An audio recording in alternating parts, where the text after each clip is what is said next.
Okay, it's probably welcome everybody. Welcome to June the 11th to our Rotary Club meeting, Rotary Club of Global Impact. It's wonderful to see you all here. I think our theme today is about seeing with new eyes. It's going to be about how we see the world through different lenses. And one of my favorite quotes is by Marcel Proust. I think that's how you say it. Is that right, Marty? The real voyage of discovery consists not in seeking new landscapes, but in having new eyes. So hopefully we're going to discover today many things about new eyes. Before we invite Larry to speak, I just want to think about that theme of journeying. We've been through a lot, all of us in our journey, and this journey for me is coming into my last month as president, in which the theme has been discovery, discovery of our passion projects, discovery of who we are, building on the amazing baseline that Marty has provided for us as our original president and founder. So we have an amazing group here. We have Patty, who is going to be our new president from July the 1st. Let me just, I've got people coming in. Isiak is taking on the reins of doing my hosting here. No. Everybody is coming in. But the theme of discovery is something that I love. I think discovery and discovery of ourselves, discovery of each other, discovery of what our club's about, discovery of what Rotary is about, and it's about service above self. And of course, we have the famous way of doing things, which is a four-way test.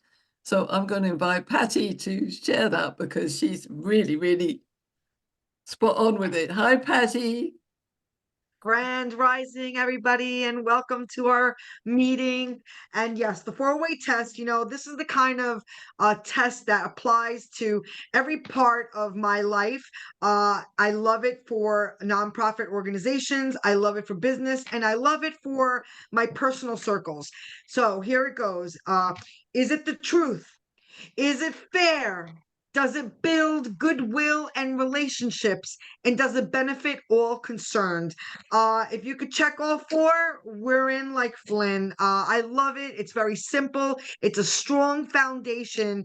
And again, everybody wins. Thank you for letting me share that. I'm passionate about it.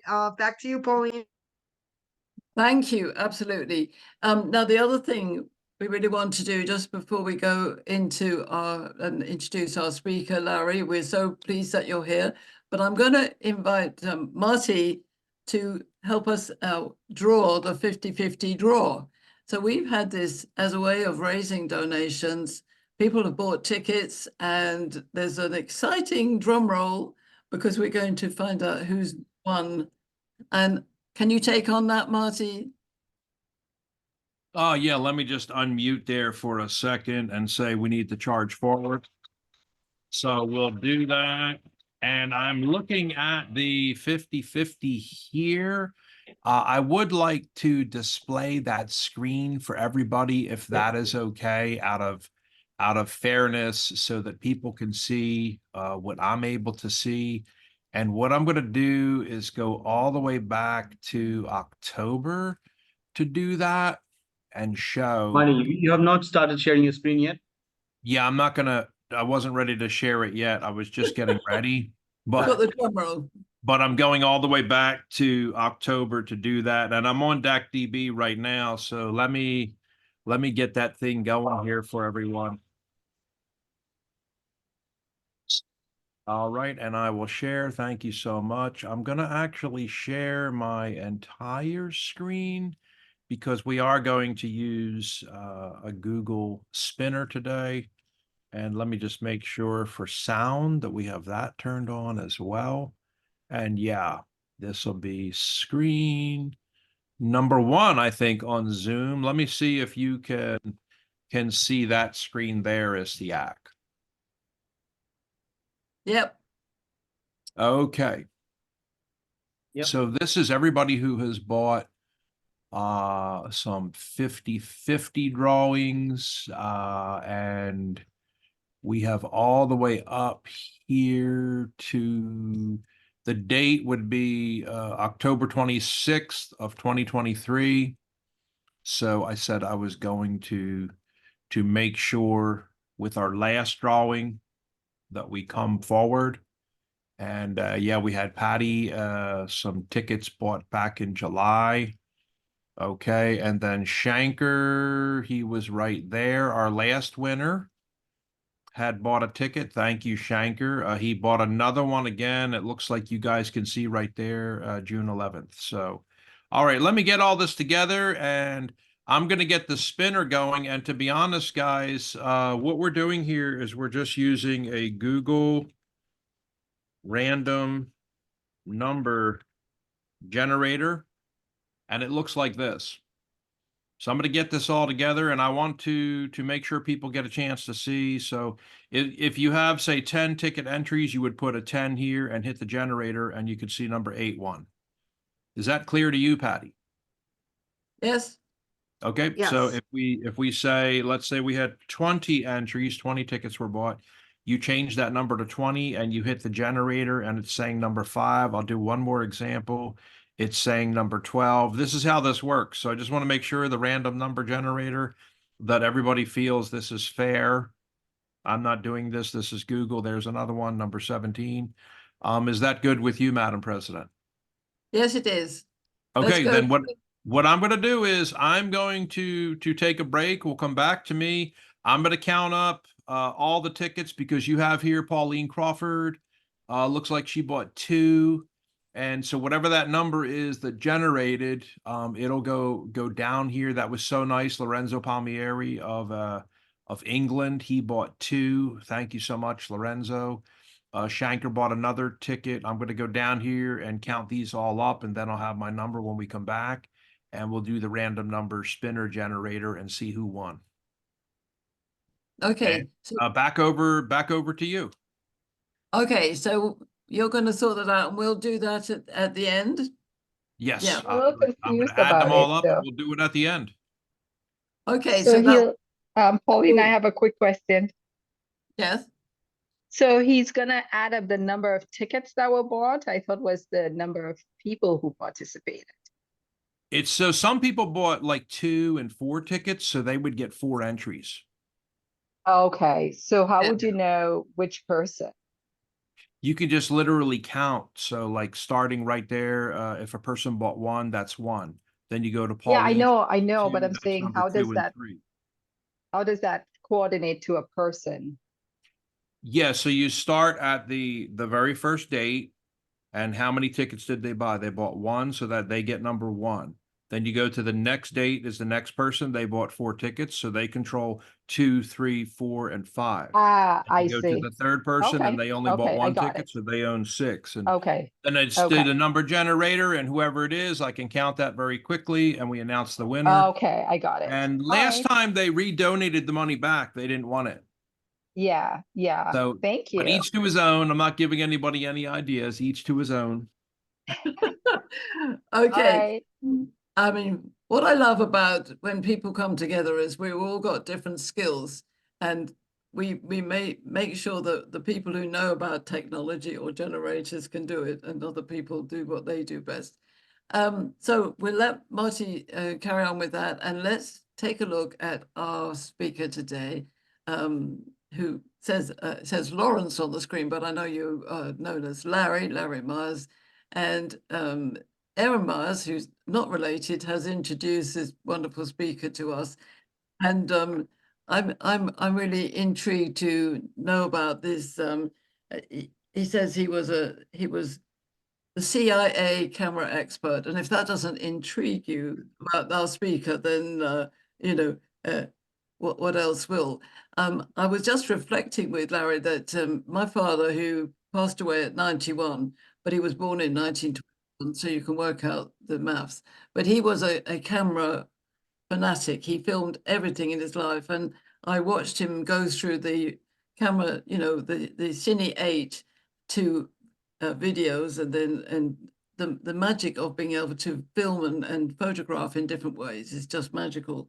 So I believe that we've all read your amazing bio, Larry, and unless Aaron wants to say anything, I think we'll hand it over to you, Larry, and come in and fascinate us about your amazing career, where I believe you have taken technology and the camera into many historical events, and you've watched as it is evolved over the last several decades, and that's Right. no reflection on our age. So over to you, Larry. Okay. Well, I think if Aaron has that picture of my first mentor, Vern D. Miller, can you put that up?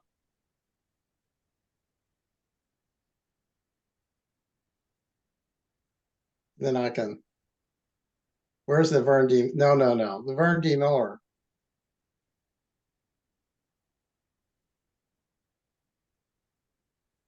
I know you had it. There you go. Actually, when I was a young man, I had a mentor who worked on the Shroud of Turin. His name is Vern D. Miller, and he was my mentor. He's the first person that got me really involved in photography. And this is one of the very first photographs that taken sometime around 1500. Some people say it's fake, some people say it's real. I make no judgment on that. I do know that the blood spots that you see are probably more modern than the image itself. So I worked on this program, and you can look this up. It's easy to look up. It's Vern D. Miller and the Shroud of Turin. And he was my mentor. So with that, after this work, well, it was actually the same time I was working on the U2, and I guess the next one is U2. Okay, so that's the U2. That was my first responsibility, was the U2 program with the CIA. And my job was, if you notice, the old camera system was loaded in the mid bay, and I was in charge of the new camera system for the Olive Harvest program, which is to the right. Yeah, to the left, I'm sorry. And that's the new camera. And that was my bailiwick. I was in charge of that. And that's made by iTech Corporation in Massachusetts. The old camera, which is loaded in the bay there, it was made by Hicon, and they're down in southern Los Angeles near the Santa Anita racetrack. So my first job was to tell the contractor that we're no longer going to buy that big camera, which is called a bench box, and that we're going to use this new camera that's was built in Massachusetts, which was originally used on the SR-71 program. And there's the 2 rolls of film, and then threading and so forth. This was my responsibility. So when I was hired by the agency, this is the first job they gave me. And I was completely in charge of everything, including going to the contractor and talking to them. It's called an optical bar camera, and it's more of a search system, and it was used on the Olive Harvest program during the Yom Kippur War. And there's the I guess over on the right there is the Olive Harvest. Now, I worked there about 7 years. I worked on this for about 7 years.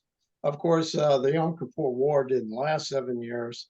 So there was some overlap. And whenever things were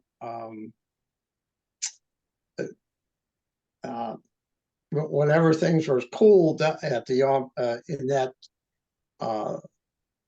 area in Egypt, between Egypt and Israel, they had me work on the satellite program.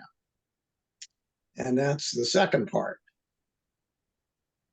So I worked on the first part with the U2 program for about 7 years. And then the second program was the Gambit program.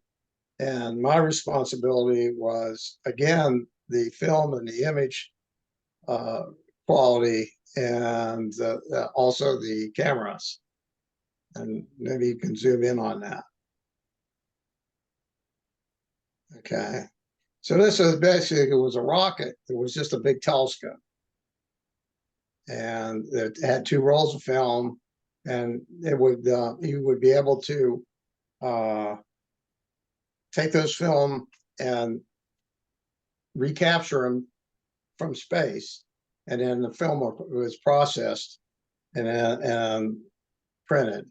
And the kind of image quality that we got is similar to what you see on the right there. There's the Pentagon. I believe that's a satellite image. And Yeah, that's over a little bit further. that's from the Corona program. This Yeah. image. Okay. And a little bit further. This is also from the same Oh, program. yeah, there you go. And then, of course, we used this over Russia. And we used to take pictures of all the planes.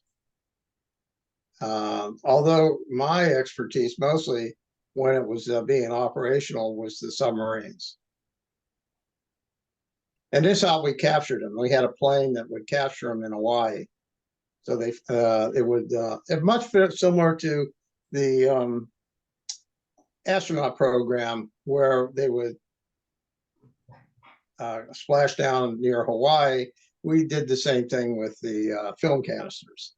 And I was in charge of the film canister. I was to see that the film canister got from there to the processing facility. And that was, and the back to the rocket, that's the whole rocket was a satellite. That's the way it looked when it was going around the Earth.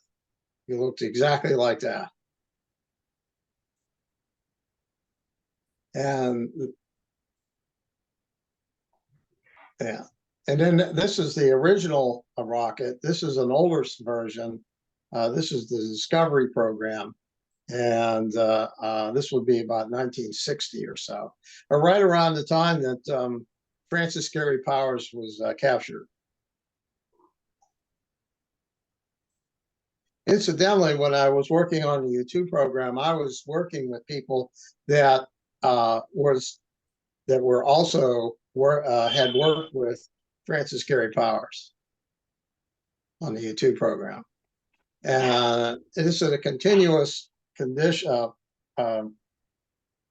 system where, you know, some of the items that were involved in the U2 and the SR-71 are also incorporated in this rocket. So this is a satellite system. Larry, do you think there was any influence with the cameras they used on some of the Apollo missions and the design on the iTech that they later Well, used? these are, yeah, you know, this is part of this program. The people who designed this were tended to be German rocket scientists. They kind of had a Harry Kissinger type accent. Okay. So I had worked with German rocket scientists. I was only in charge of the cameras. Everything else was put together by people that had ties to the German rocket scientists. And yes, the people who built this satellite system also were very involved in the Apollo and the Gemini system. Yeah, because when I was doing some research about this, when I was looking at the camera systems from some of the Apollo missions, and there's a similar design where they got the 2 big film canisters in the back. Right, they were about 300 pounds. It's interesting, but this is a way more compact design than what was on the Apollo missions. But there's a little bit of similarities there. Yes. Now, what's interesting is that see the lens is where that yellow screen is. That's a big filter, and that spins. That spins around and around and around. So, and the film goes along with the spin. And when How much did the film weigh, Larry? With these two cameras? well, the film, that's about 300 pounds of roll. Jeez. So that's about 600 pounds worth of film Right there, yes. And that's the film. In other words, see here, no, over. On the rollers. Yep. That's what the film looks like.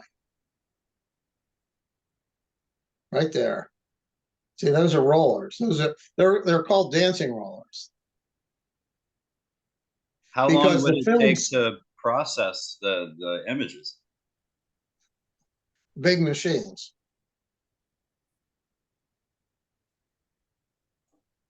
And then the lenses just spins around. And everything works in unison. So that's what the camera system looked like. That's made in Lexington, Kentucky. No, not Lexington, Kentucky. Excuse me, Lexington, Massachusetts, by iTech Corporation. So how great was the quality compared to the Corona images from the satellites compared to the iTech? It was about the same. It's about the It was same. about this. Yeah. So this was just better logistics than shooting a camera. Right, in right. You orbit. can fly this on the, you can fly this anytime. And in the U-2, it was used on the Yom Kippur War. That's the old camera system that Francis Gary Powers knows about. Okay, so if you ever seen Bridge of Spies, that's the camera that they show. That one is made by Hycon, and they're walking distance from the Santa Anita racetrack. I mean, it's like the size of a car engine. Oh yeah, it's a real unwieldy system, and that's the system that that I had to tell the contractor we're no longer going to buy, and that was like my first job. I had to tell them, well, we're not going to use that anymore. So what So year? I imagine that this picture that was taken, what you're looking at, was probably taken sometime around 1960. Okay. And then this camera system is like 1975. Let's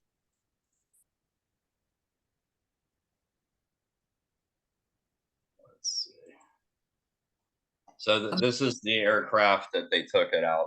Yeah, now that's the aircraft I was assigned on the first day. I had to. I was stationed at Beale Air Force Base where these planes were, and that was my responsibility. Was the SR-71 camera. I did that for about a year, and then they wanted to transfer that camera onto the U-2 for the Yom Kippur War. Would you say that was because the U-2 was more readily available? Obviously, they had more. That was the agreement that here we go back to Henry Kissinger. That was the agreement that Henry Kissinger made with the Egyptians and the Israelis. So he said, well, we're going to use, and that's why the U-2, actually the U-2 was in mothballs when I first started with the U-2. And I was transferred from Beale Air Force Base in California to Washington, D.C., the State Department. And I was supposed to head up the program to take the SR-71 camera and put it into the U-2. Which was mothballed. You would Which was speculate mothballed, because of yes. their and ancient camera of system. course, there was a contract for Lockheed to redo the SR-71s, new engines and so forth and so on.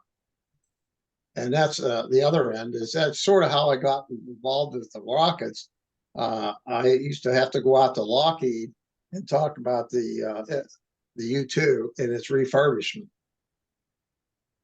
So they really hadn't used the U-2 since Francis Gary Powers was shot down to about 1972, when Henry Kissinger made this agreement with the Egyptians and the Israelis on the Suez Canal.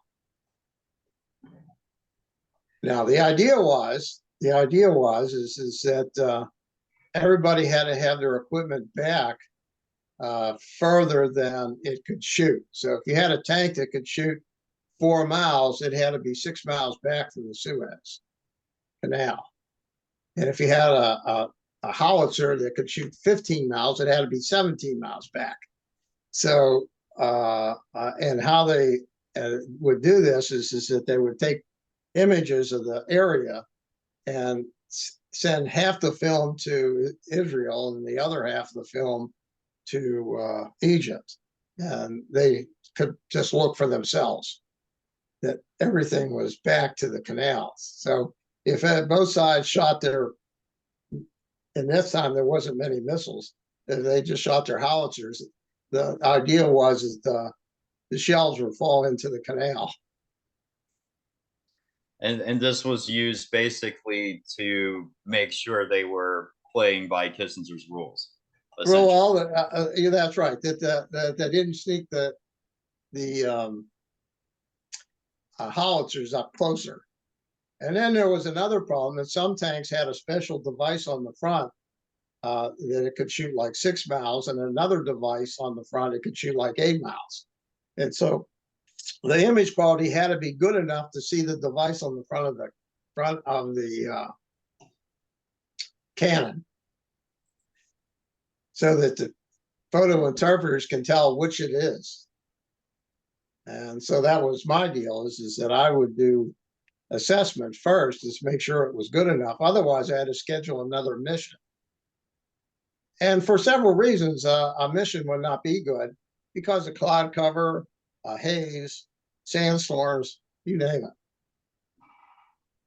So we usually fly about 2 missions a week on this, maybe 3 if one of them didn't work out. How many people did it take to analyze all that film? Oh, well, you know, it would come in and basically reprinted, and 2 sets of prints were done, and then they were sent to Egypt and Israel. And of course, we did our own assessment. So God only knows how many people in Israel and Egypt looked at the film. But, you know, we had maybe a gaggle, maybe 10 PIs that would do their own assessment. It's just going over it with a fine-tooth comb to make sure everybody stayed on their own side. Right. Okay. Yeah. So, and that went on for quite a while. So, Larry, can I ask a question based on your history? Can you tell us about your role when you were involved in the rescue of the 6 hostages in Iraq? Yeah, well, that comes next. Because I don't want to run out of time, so we'll go into that. Yes. What happened was that I got tired of the rockets for several reasons, and the last part of my career, the last 7 or 8 years of my career, I wanted to work the spy section. So I went over and asked if they needed a camera expert, and sure enough, they did. They needed someone to work on that little camera. See, there's the little camera right there. Not that one. That's just the German one, but that's the little camera. And my family had Hollywood connections. So I have a diagram also of this camera and the inside. I don't know if you want to. So my second mentor was Tony Mendez. I asked Tony if he wanted someone to come over, because I knew Tony because he was interested in satellite photography of the Iran situation. And then that's how I met Tony Mendez. And then I got pretty upset with the rocket people, so I decided that maybe I'll talk to Tony if I can work for him. And he said, you sure? So I ended up working for Tony.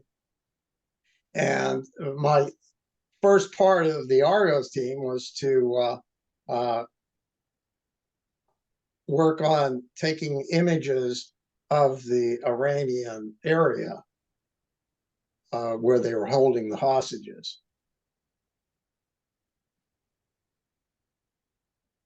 So, and my expertise, he was very interested in it. My family had connections to Hollywood. So were you able to make any introductions for Tony to some of his contacts, like maybe? Well, his- he already had, well, that was the thing, is he already had introductions to the Hollywood. And here I come in and I said, well, gee, I got family out in Hollywood. And so we sort of got together on this. My instructor, to give you an idea, my photography instructor was Humphrey Bogart's brother. Oh, wow. That's really Okay, cool. and he was friends with Vern D. Miller. Ah, see, there's the connection. Right. Okay. That's pretty cool. So, That's Okay. pretty cool. And then James Cagney is involved in this too. His brother. Really?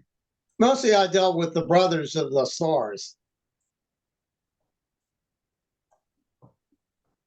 Which gets into the third part, if I have time. I mean, how much more time do I have here? well, share your last story, and then we'll invite some questions, Larry. So I think if we get questions going in the audience, share what this one. Okay, so this is the third group. Well, I retired and I wanted to do research on my family in Pittsburgh. And in doing research on my family in Pittsburgh, the old Riverboat family, I went to the Heinz History Center. And through the Heinz History Center, I met some Chinese. And they're tied to Hollywood too. And what you're looking at is a descendant of Anna May Wong, who was a friend of Marlene Dietrich, and she was a silent film actress. And there she is. Yeah. Yeah, there's Marlene Dietrich right there. So she was Chinese, and I met a descendant, and that's over on the right there. And she was doing research on her family in Pittsburgh. Strong And her family resemblance there, actually too. worked for Heinz. So that's where your photography and your passion came together. Right, right. So now I'm dealing with a family from Beijing, China, and it got me quite interested in what they knew about steamboats in China. And Anna May Wong actually was she got her money. Her family got money from the Comstock mine in California. Her family were miners, and they struck it rich. Yeah. Okay. And my family were also at the Comstock mine. So we meet again. Oh, there's the first picture. That's one of the first pictures I took when I was in high school. That's Pittsburgh, probably about 1963. I took that with my uncle's speed graphic camera. And everybody really liked that picture. I had everybody in Pittsburgh wanting to talk to me. Yeah, so that's Pittsburgh about 1963. Okay, I think Aaron and Larry, if we open up for questions from Sure. our meeting here, I'm There we go. fascinated to see how There's- photography has changed over the years. Let's open up the floor and see if there are any questions from our wonderful meeting here? Who would like to, I'm intrigued about how we're spying. We can spy on anyone from anywhere in space. Is that good or is that dangerous? Would be my question. Well, space has become quite interesting in the last 5 or 6 years. One of the interesting things about the Chinese that I met, they were Apple iPhone experts. And in fact, several of them were in the PhD program at Carnegie Mellon University. So they knew that they were kind of involved in Heinz Medical, which is connected to Heinz, and they also had relatives who were in the electronic program at Carnegie Mellon University, and they were iPhone experts, and they worked for Tim Cook. So I said, well, gee, this is very interesting. And I started doing some research on them. And basically, and I keep telling people this, is that they liked Mercedes-Benz cars made in China with Ford parts from Detroit. And again, Heinz History Center says, well, you got to be a rocket scientist to understand that. So they showed me, and this was quite a time ago, their iPhone could pinpoint within just a few feet on where you're standing. And this is the GPS system. And they sort of pioneered the GPS system, which is in your cars now. Yeah, we're all connected. I'm just going to ask Patty for her question, Larry. Patty. Okay. Great presentation. Thank you for sharing with us. I have a few questions, but I'll stay with one. When you're doing these photographs, right, with those few 100 pounds of film, how long are you filming for? How consecutive? Is it days, months, hours? That's a lot to go through. No, and a mission would take most of that film and the U2, all 300 pounds. And that's probably about 2 hours worth, 3 hours worth. The U2 does not go very fast. And that's what's so special about it. It's like slow. And so it's easy to take pictures with. The SR-71 was very fast, and it's harder to take pictures when you're moving fast, especially that particular plane. It wasn't the smoothest in the world. But the U2 is very smooth. It's like a glider system. And so I would say that in the satellite program, you had to wait. It would be like 2 months. In other words, the first pictures would be up there, and you had to take more pictures. And over a period of maybe 2 months, it would fill up, and then you would send the capsule down to be captured. But with the U2, you can get them the next day. And in fact, I had to escort the film back for processing. Once they unloaded that film, I didn't unload it. It was 300 pounds, but they put it in a canister and then put it on a dolly and then stick it on the plane. And then I was escorted until it got to until it got processed, and then it got and then I'd escort it back down to the people that would review it. And then they'd talk to me about it. They'd say, well, how did it go?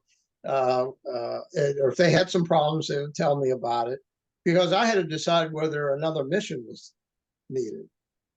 Wow. One more. Could I do a part 2? So was that after it was reviewed, was it archived or was it destroyed? Oh, yeah. They don't throw anything away. So everything is kept forever? Oh, yeah, probably.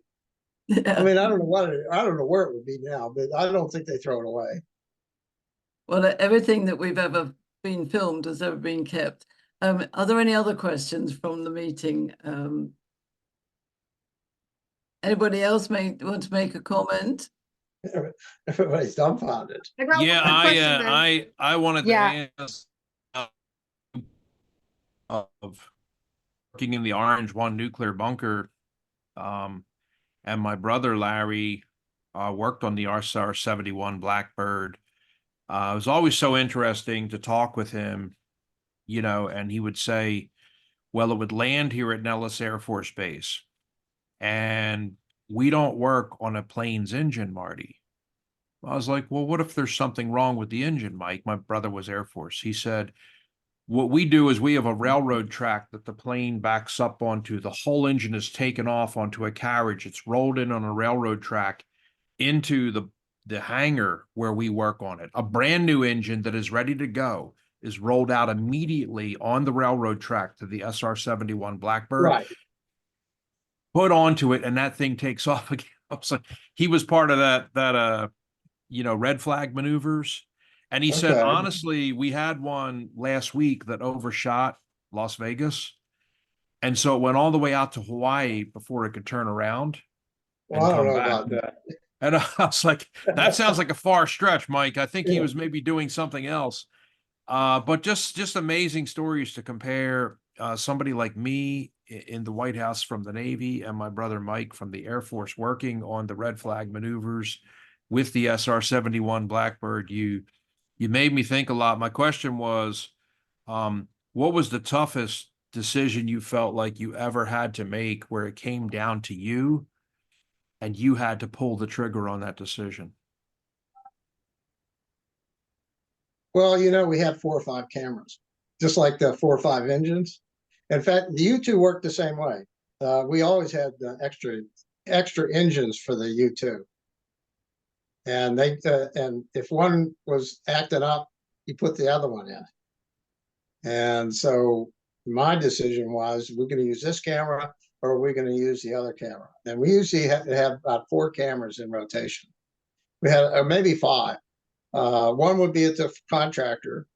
One would be like in transit, and maybe 3 were 2. One was on the plane and 2 in the hangar. So we had, you know, number 1, 2, 3, 4, and 5, and one was always at the contractor. So he rotated them. So if there's something that's not right, I wouldn't fix them myself. I had to just decide that we're either going to use this camera or that camera, and it didn't take much for me to decide to use the one that I know is going to be okay if the other one is kind of acting up. And it may be as simply as that I know we had a situation where when you turn the camera on, the light goes on in the cockpit, and there was something wrong with the light. And they checked it, and they said, no, the light's okay. And I said, well, then maybe it's the camera, and I'm not going to take a chance. We're going to put a new camera in. Well, I got you. Thank you. yeah, thank you. So I want to thank you, Larry. I think it's interesting to know that we're being spied on by everybody, but it's nice to know that you might be one of those spies. And I see that you have a forthcoming book called Spies. Oh, Spies. yeah, the Spies. Yeah, well, that's right. I'm trying to write a book about the Spies of the Silk Road. So maybe you can make sure that we get access to that when you publish it, so we can read more about it. But I want to say thank you for sharing your history, and I'm sure there's more to go. But let's give Larry a round of applause, everybody. And Well, thank you. Thank you for being here. Thank you, Aaron, as well, for introducing him. So a couple of things I just want to share.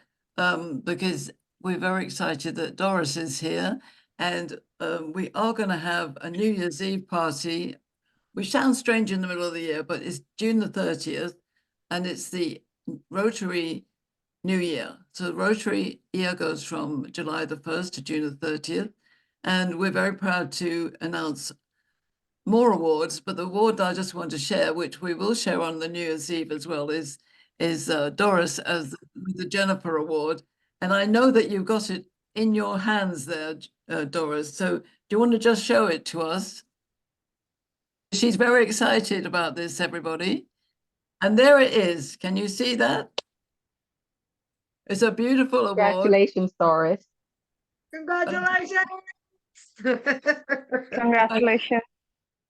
Thank you, everyone. I appreciate it so very much. Thank you. Well, we will also present it on New Year's Eve, but I just wanted to explain to everybody and those who are listening to the replay that this is an award created by our past president, Marty, and it's called the Jennifer Award, and it's in honor of women of substance. And Patty was the first holder of this award, and I'm very, very delighted to give this to Doris because you're an amazing woman. And it's all to do with Jennifer Jones, who was our first woman president of Rotary International last year. And at the beginning of the next year, when Patty takes the reins, there will be another woman president, our second president of the Rotary International. And her theme for the year is the magic of Rotary. And I, for one, love that because I run magical conversations.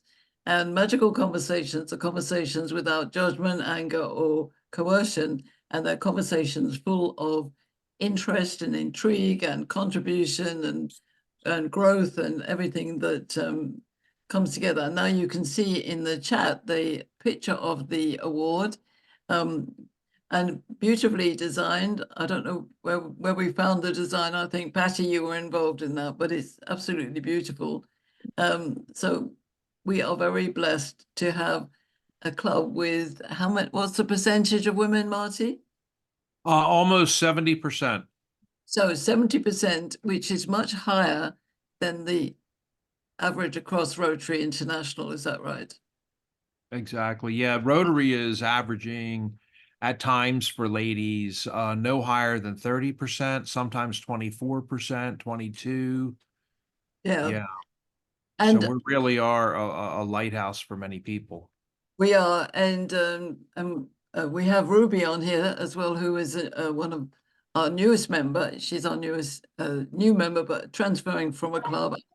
Kay is also transferring in. So we have some amazing women in our club, and that's all down to you, Marty. So we're going to also applaud you. And when we get to New Year's Eve, we're going to have a live stream. So if you make it to New York, to Bloom's Tavern, you'll be there, razzing around, having fun.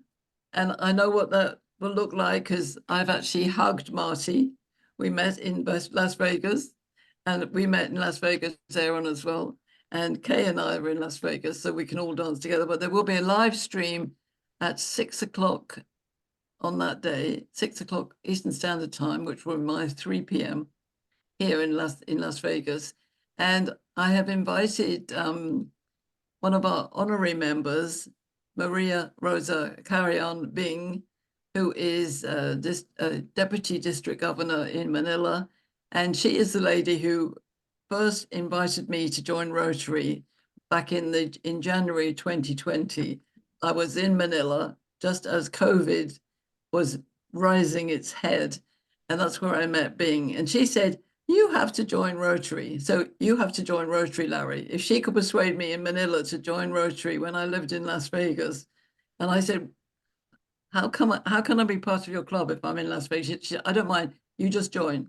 And then when Marty approached me and said he would like me to join his club and become president, what we did was a swap. So I came into this club, and Bing is her nickname. Bing became an honorary member.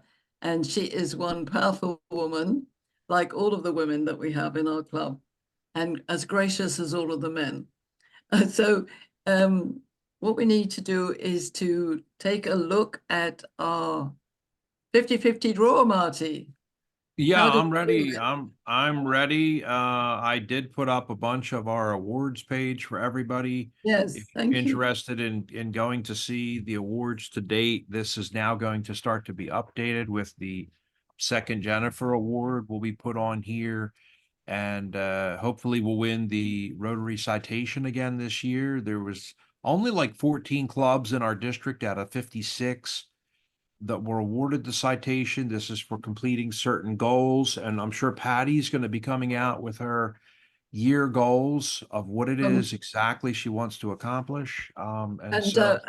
Just so you know, I've got some awards to offer, which I'm going to announce at our last meeting, which is the members' meeting on the 25th. But I will notify everybody. So I've designed some internal awards, which Shankar is helping me with.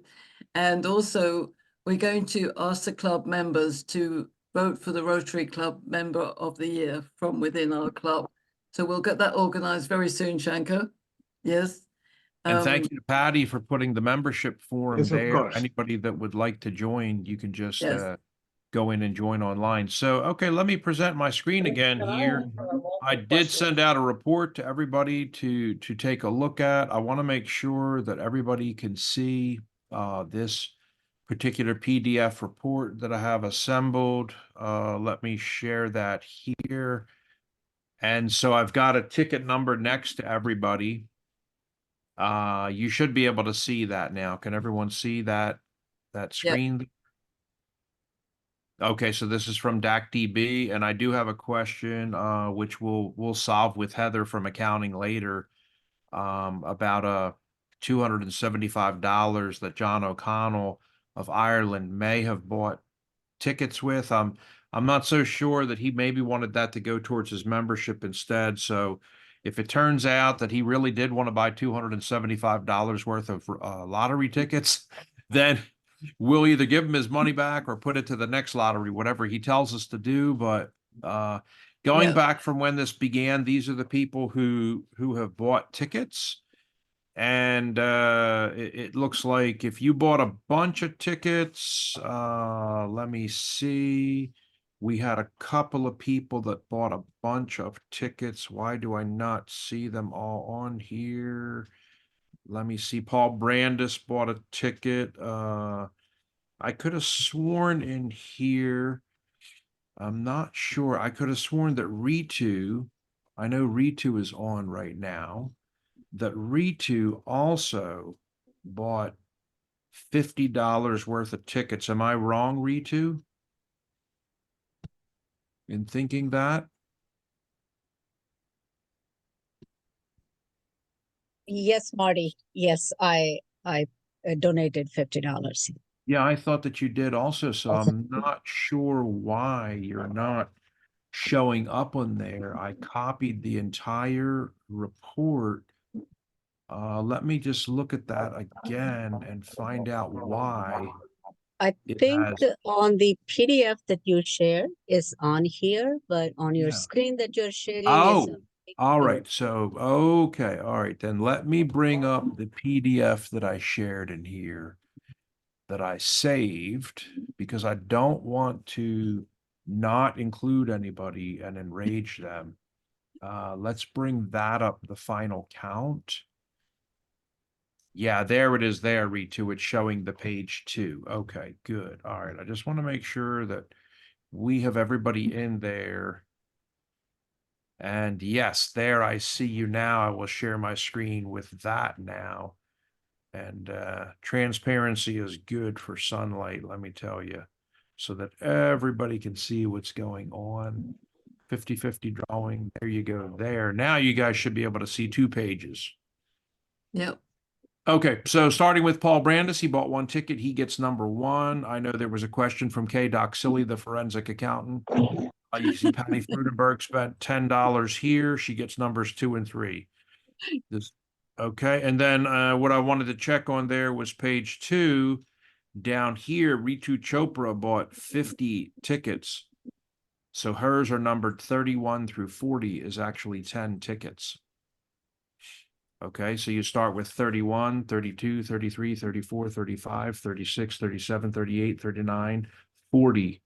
Okay, I already had somebody send me a private question. Why isn't it 30 through 40? Because that would be 11 tickets. That would be 11. Mathematically, she only bought 10 tickets for $5 a piece. She has numbers 31 through 40. I've already answered that question. That doesn't make mathematics sense. She would only have 31 through 40K. Do you agree with my math? Absolutely, it's mathing. Okay, so, and then the next one was Shanker, always there for us, and his beautiful wife, Mona. They each bought a ticket for $5, number 4142. We have 42 tickets today that have been purchased. Thank you to everybody for doing that, and some quick math on the old calculator at $5 a piece times 42 tickets sold. The pot is $210, okay? So half of that, 105, goes to Rotary, 105 to the other person.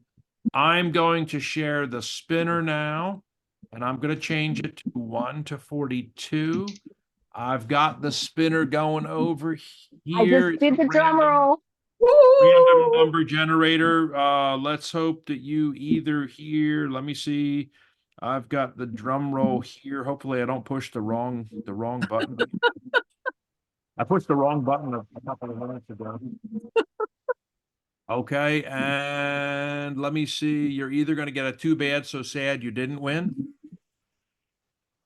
or you're going to get the applause. And hopefully nobody's going to start up a bunch of drama that they didn't win. Marty, are you sharing your I screen? will. I'm getting ready for it. All right, the random number generator is here. We need to change this to 42. I'm only going to hit it once. I've already demonstrated how this thing works, okay? So I'm only going to hit it once. President for it, Crawford, Marty. President Crawford, when you say to hit it, I will hit it. Hit it, go. Hit it, Marty. Hit it. Number 8. Who is number 8? K. Doc Silly. K. Doc Silly, one of our newest members. President K, you are today's winner.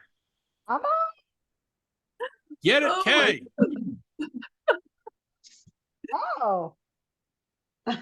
Oh, Winning speech, K. okay. Wow. First of all, I want to thank Pauline for inviting me to the meeting to have the opportunity to participate. Way to go. I want to thank Marty for guiding me as to how to find the link to get to the tickets. And I want to thank you all for contributing to it so that I actually got some money to it today. Thank you so much. Thank Well, you, Kay. successful. Congratulations. Congratulations, Kay Doc Silly, $105. We will get this sent out to you at $105 raised for Rotary. So That's been- I have a question, Marty. Yeah.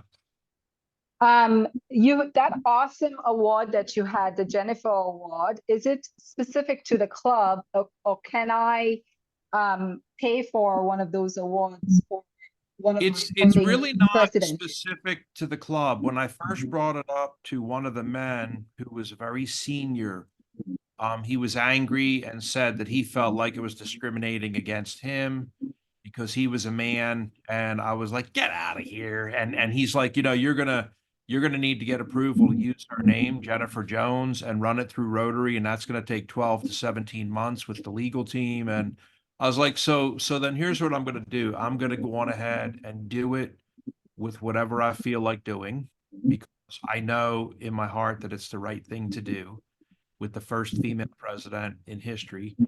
And so when we did it, and if you read the criterion for the award, certainly could replicate this. That was part of our dream, was that many other people would start to replicate the Jennifer Award. And we can easily show you with Patty, can show you exactly where we buy that.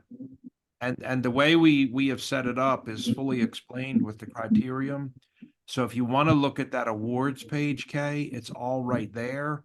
And all you need to know is exactly where do I buy that? Because then if we could have this spread across the world, Yes. that all these women are winning, this trophy, and it all looks the same. It's the universal pink, and I didn't want to have it represent any one particular shape of a woman.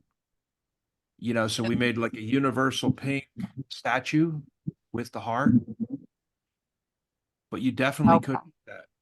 I think it's a really good idea, Kay. And I think Yeah, I will all speak of to Marty offline because we have our debunking coming up on the 27th. So I'm gonna see if I can rush order it. And Marty, I don't know how much it is, but part of my winning would go to that for one of the women in my club. And the difference I would like to put to our club for polio, please. Yes. That's beautiful. Yeah, I excellent. really like that award. I've already ordered all my awards for my debunking, but I really like that award. So. Yeah, I think it's excellent, and I think that's a wonderful idea. So I think this has been a very exciting meeting. I would love to take a photograph of everybody. I don't know whether Isyak and Ritu and Ruby and can come on screen. Are you there, Desiree, Isyak, Ruby? Unfortunately, today I can't, but I can take the Okay. picture. Okay. Well, I'm going to take a screenshot. So Hold on. let me just. Wait, Ooh. Ready? Doris, get your award. Does Doris have her award Yes, handy? get your award, Okay. Doris.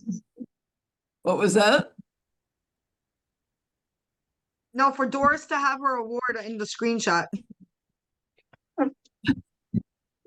Okay, let me just take it again then. Smile at the screen. You're making me multitask here. Okay, I've got it. And we'll I wanted to mention, Pauline, I see Dr. Desiree came on. yes. And we were able to get the photos. I shared them in chat. Her award in London went through for DEI. Oh, yes. The Rotary Club of Global Impact. And I know that has been a question this year about who is going to get the DEI award. So, that trophy was made in England and it was awarded up on stage at the Women of Heart Awards. And so we felt very fortunate that everywhere that Jennifer Jones went, she was always met by somebody from Rotary Club of Global Impact. And she started to say that everywhere I go, India, England, people come from Rotary Club of Global Impact. I don't even know who this club is. And they're there. They're there. So there's a photo of Dr. Desiree Yes. in England at the Volunteer Expo. It's a very famous exposition that's held. And it had some 70,000 people went there all weekend long. And Desiree nailed her and said, "Do you mind? I'm from Rotary Club of Global Impact and we're following you across the earth. And everywhere you go, we get a photo." So That's fantastic. Absolutely brilliant. And I think the idea of taking the Jennifer Award around the world is going to be a remarkable accolade for it our sure club. would be really cool. Very cool. So we'll work on that. Patty in your new reign and Kay as our foundation chair from July the 1st. And Shankar, you can help me gather all these awards together, please. It's now 9:05 here in Las Vegas, so it's 12:05, I believe, on the East Coast. Thank you, Ritu, for being here. Thank you, Dr. Desiree, for all the work you've done with the DEI and for being a UK presence here along with me. And thank you all for doing it. Our next meeting is on the 25th of June, which will be my last regular meeting with our members. And I'm hoping that Ruby is going to present and Agatha, and guess who the third one is? It's going to be me. So I take the opportunity for the last time to come and share my passion project, which is to educate the world with a new mindset of entrepreneurology. But more on that when we meet.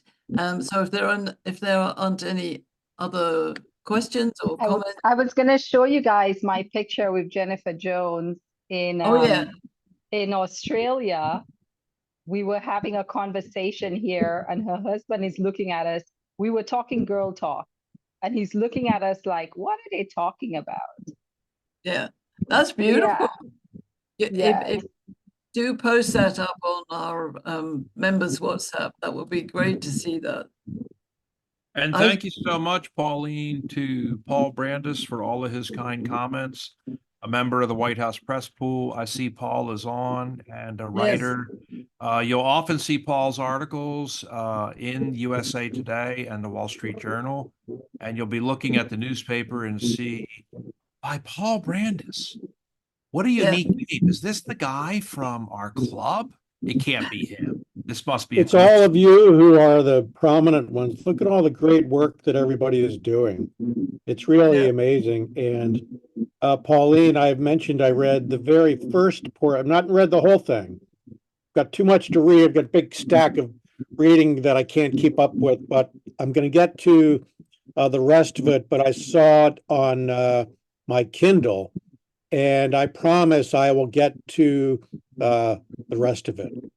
So I've got like big piles of books and magazines and stuff that I should just throw out half of it, but I promise I'll read the rest of it. But so far, it's very inspiring. So thank you for your terrific effort. Thank you, Paul. I really appreciate that comment. I'm very passionate about power of authentic harmony, so I'd love all of you to read it. I want to say another thank you to Larry for coming along today and sharing your work with us. Thank you to all of you, Aaron, to Jean, to Patty, to Doris, Marty, Shankar, hey, Paul, Desiree, Isiak, Ruby, and everybody else who's watching this on replay. Remember, June the 25th is a members meeting, and then June the 30th at Bloom's Tavern in New York City. Wish I could be there, but I will be there on live stream, and Shankar and I are going to work out what the agenda is, but anybody is available, wants to pop in and say hello between 6 p.m. and 7 p.m. Eastern Standard Time on that day. So I think I've remembered everything. I hope so. And I do need to see you, Shankar, too, so I can get the award sorted out. I've just had a rather hectic weekend here, but I'm on the game now, and I'm really hoping that we have a full turnout in June the 30th, whether it's live or on live stream, because that's going to be a celebration. And I'm going to hand the baton over to you, Patty. And then we will. Oh boy, those are big shoes to fill between you and Marty. Let me tell you, my left and right foot, I don't know. But I'm looking forward to it. I really am. And I really hope that we could, anybody in the metropolitan area, share it with anybody you can. I really would love a nice turnout. I really, really would love to see that because it's just a great opportunity to hug necks and just prove, together we all rise, and it really makes a difference if you could just go that extra mile, even if you can't make it, share with somebody, maybe email your local community. Even if I'm emailing my local community, go to Rotary International and look at the local clubs around the Manhattan area and send them an email. Tell them about our great works. I really would love to see a good turnout. Let's do this. Come on, we can. Absolutely. And I'm going to be visiting Kay on June the 27th for her farewell bash in Las Vegas. So we'll take photographs as well. And anybody who's got photographs, post them up on our WhatsApp group or onto the website. So thank you all, and thank you for being you. And remember to keep on smiling. That's the main thing. Thank you, everybody. Have a good rest of your week. Thank you.